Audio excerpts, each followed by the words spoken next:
தைப்பூசம் 2026 எப்போது? வழிபடும் நாள், நேரம், வீட்டில் வழிபடும் எளிய முறை என்ன? யார் யாரெல்லாம் 48 நாட்கள் விரதம் கடைபிடிக்கலாம்? 48 நாட்கள் விரதம் கடைபிடிக்க முடியாதவங்க எப்படி முருகப்பெருமான வழிபாடு செய்யணும்? விரதம் கடைபிடிக்கிறவங்க தவறாமல் கடைபிடிக்க வேண்டியவை என்ன? விரத காலத்தின் போது மாதவிடாய் காலமா இருந்தா என்ன செய்யறது? விரத பலன்கள் என்ன அப்படின்ற எல்லா டீடைல்ஸுமே நம்ம இந்த வீடியோல பார்க்கலாம். இப்பதான் நம்ம சேனல்ல ஃபர்ஸ்ட் டைம் பாக்குறீங்க அப்படின்னா மறக்காம சப்ஸ்கிரைப் பண்ணிட்டு பாருங்க. வாங்க வீடியோக்குள்ள போலாம். வெற்றிவேல் முருகனுக்கு அரோகரா. முருகப்பெருமான் சிலருக்கு குலதெய்வமாவும் பலருக்கு இஷ்ட தெய்வமாவும் இருக்காரு. முருகப்பெருமான பிடிக்காதவங்க யாராவது இருப்பாங்களா சொல்லுங்க? முருகு அப்படின்னாலே அழகு அப்படின்ற பொருள் இருக்கு. முருகப்பெருமானுக்கு குழந்தை மனசு. ஒரு குழந்தை கிட்ட நம்ம போய் ஏதாவது கேட்டோம் வச்சுக்கோங்களேன், அது மனசுல எதுவுமே வச்சுக்காது. அது கையில என்ன வச்சிருக்கோ அதை பிச்சு பாதி நமக்கு கொடுக்கும். அந்த மாதிரி தான் முருகப்பெருமானும். நமக்கான வேண்டுதல் எதுவா இருந்தாலும் மனதார முருகப்பெருமான நினைச்சு முருகப்பெருமான் கிட்ட நம்ம கேட்டோம் அப்படின்னா கட்டாயம் நம்ம வேண்டுதலை நிறைவேற்றி கொடுப்பாரு. முருகப்பெருமானுக்குரிய முக்கிய விரத நாட்கள்ல ஒண்ணு தை மாசத்துல வர தைப்பூசம். தை மாசத்துல பூச நட்சத்திரமும் பௌர்ணமியும் இணைஞ்சு வர அந்த நாளை தான் தைப்பூச திருவிழாவா நம்ம கொண்டாடுறோம். எல்லா முருகன் கோயில்லையும் தைப்பூச திருவிழா வெகு விமர்சையா கொண்டாடப்படும். இருந்தாலும் பழனி திருத்தலத்துல இது ஒரு முக்கிய விழாவா கருதப்படுது. எப்படி கந்த சஷ்டி விழாவை திருச்செந்தூர்ல வெகு விமர்சையா கொண்டாடுறாங்களோ அதே மாதிரி தைப்பூசம் பழனியில வெகு விமர்சையா கொண்டாடுவாங்க. முருகப்பெருமானுக்குரிய முக்கிய வேண்டுதல்கள்ல ஒன்னான காவடி எடுக்கிற வழக்கம் தோன்றிய தலம் பழனி. இந்த நாள் அன்னைக்கு தான் காவடி எடுக்கிற இந்த வழக்கம் தோன்றிய நாளா கருதப்படுது. தைப்பூச திருவிழாவை 48 நாள், 21 நாள், 18 நாள், 11 நாள், 9 நாள், எதுவுமே முடியாதவங்க ஒரு நாள் அப்படின்னு சொல்லி முருகப்பெருமானுக்கு விரதம் கடைபிடிப்பாங்க. சஷ்டி, ஆடி கிருத்திகை, தைப்பூசம், வைகாசி விசாகம் இந்த மாதிரியான நாட்கள்ல இந்த 48 நாள் விரதம் கடைபிடிக்கிற அந்த முறை வழக்கத்துல இருந்துட்டு இருக்கு. இந்த 48 நாட்கள் விரதம் கடைபிடிக்கிறவங்க பக்தி சிரத்தையோட முருகப்பெருமானுடைய திங்கிங்கோட மட்டும்தான் இந்த 48 நாட்களும் இருப்பாங்க. சோ அதை மாலை போட்டு விரதம் கடைபிடிக்கிறவங்க இருக்காங்க. அந்த மாதிரி மாலை போட்டு விரதம் கடைபிடிக்கிறவங்க வீட்டுல முருகப்பெருமான வழிபட்டுட்டு கோயிலுக்கு போய் அங்க மாலை போட்டுட்டு விரதத்தை ஸ்டார்ட் பண்ணுவாங்க. மாலை போடாமலும் 48 நாட்கள் நம்ம கணக்கு வச்சு விரதம் கடைபிடிக்கலாம். சோ இந்த 48 நாட்கள் விரதம் அப்படின்றது 48 நாட்களும் சாப்பிடாம இருக்கிறது அப்படின்ற மாதிரி அர்த்தம் கிடையாது.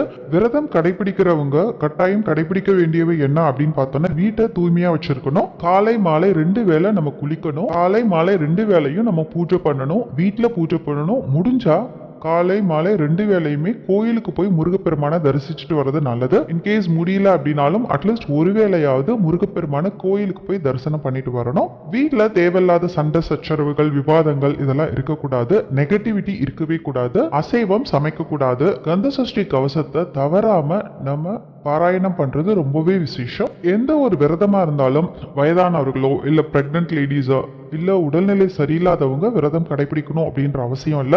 விரதம் கடைபிடிச்சாதான் அவங்களுடைய வேண்டுதல் நிறைவேறும் அப்படின்னு கிடையாது. நம்மளால முடிஞ்சா மட்டும்தான் அந்த விரதத்தை கடைபிடிக்கணும். நம்மளை வற்புறுத்தி நம்மளை கஷ்டப்படுத்தி எந்த ஒரு விரதத்தையும் முருகப்பெருமான் கடைபிடிக்க சொல்லல. நம்ம விரும்பி நம்மளால முடிஞ்ச விஷயங்களை முருகப்பெருமானுக்காக ஆத்மார்த்தமா நம்ம செஞ்சாலே போதும். நம்ம வேண்டுதல் கட்டாயம் நடக்கும். அந்த 48 நாள் விரதம் கடைபிடிக்கிறவங்களுக்கு மாதவிடாய் காலமா இருந்துச்சு அப்படின்னா அந்த நாட்கள்ல பூஜை அறைக்கு போறதையும் கோயிலுக்கு போறதையும் தவிர்க்கணும். கந்த சஷ்டி கவசம் படிச்சுட்டு முருக சிந்தனையோட நம்ம இருக்கணும். கந்த சஷ்டி கவசம் படிக்க முடியாதவங்க ஓம் சரவண பவ அப்படின்ற மந்திரத்தை உச்சரிக்கலாம். 48 நாட்கள் விரதம் கடைபிடிக்கிறவங்க டிசம்பர் 15ஆம் தேதியிலிருந்து பிப்ரவரி 1ஆம் தேதி வரைக்கும் விரதத்தை கடைபிடிப்பாங்க. 21 நாட்கள் கடைபிடிக்கிறவங்க ஜனவரி 11 இருந்து பிப்ரவரி 1 வரைக்கும். 9 நாட்கள் கடைபிடிக்கிறவங்க ஜனவரி 24 இருந்து பிப்ரவரி 1ஆம் தேதி வரைக்கும். 7 நாட்கள் கடைபிடிக்கிறவங்க ஜனவரி 26 இருந்து பிப்ரவரி 1 வரைக்கும் கடைபிடிப்பாங்க. ஒரு நாள் மட்டும் விரதம் கடைபிடிக்கிறவங்க பிப்ரவரி 1ஆம் தேதி விரதத்தை கடைபிடிக்கலாம். ஏதாவது ஒரு காரணங்களுக்காக விரதம் கடைபிடிக்கிறவங்க ஒரு மண்டல விரதமா கடைபிடிப்பாங்க. தைப்பூசம் நாளன்னைக்கு ஒரு நாள் மட்டும் விரதம் கடைபிடிக்கும் முறை என்ன அப்படின்றத பார்க்கலாம். இந்த நாளன்னைக்கு அதிகாலை பிரம்ம முகூர்த்த நேரத்திலேயே எழுந்து தலைக்கு குளிச்சுட்டு பூஜை அறையில இருக்கிற முருகப்பெருமான் போட்டோவை அழகா தொடச்சு சந்தன குங்குமம் வச்சு அழகா அலங்காரம் பண்ணிக்கலாம். அலங்காரம் பண்ணிட்டு ஒரு மனையில சகப்பு துணி விரிச்சு அதுக்கு மேல முருகப்பெருமானுடைய போட்டோ வச்சுட்டு முருகப்பெருமானுக்கு ரொம்ப பிடிச்ச செவ்வரளி பூவை நம்ம சாத்தலாம். வாசனை மிகுந்த மல்லிகை பூவும் கிடைச்சிச்சு அப்படின்னா நம்ம அதை சாத்தலாம். உங்க வீட்டுல முருகப்பெருமானுடைய விக்கிரகமோ இல்ல வேல் வச்சிருந்தீங்க அப்படின்னா இந்த நாள் அன்னைக்கு அபிஷேகம் செய்யறது ரொம்பவே விசேஷம். பால், சந்தனம், தயிர், தேன், மஞ்சள், பஞ்சாமிர்தம் இது கொண்டெல்லாம் நம்ம அபிஷேகம் பண்றது ரொம்பவே விசேஷம். இது எல்லாத்துலயும் பண்ண முடியல அப்படின்னாலும் பச்சை தண்ணியை விட்டு அபிஷேகம் பண்ணலாம். ஒவ்வொரு அபிஷேகத்துக்கும் ஒவ்வொரு பலன்கள் இருக்கு, அதுக்கேத்த மாதிரி நம்ம அபிஷேகம் பண்ணிக்கலாம். இந்த நாளான்னைக்கு வேல் வழிபாடு அப்படின்றது ரொம்பவே முக்கியம்.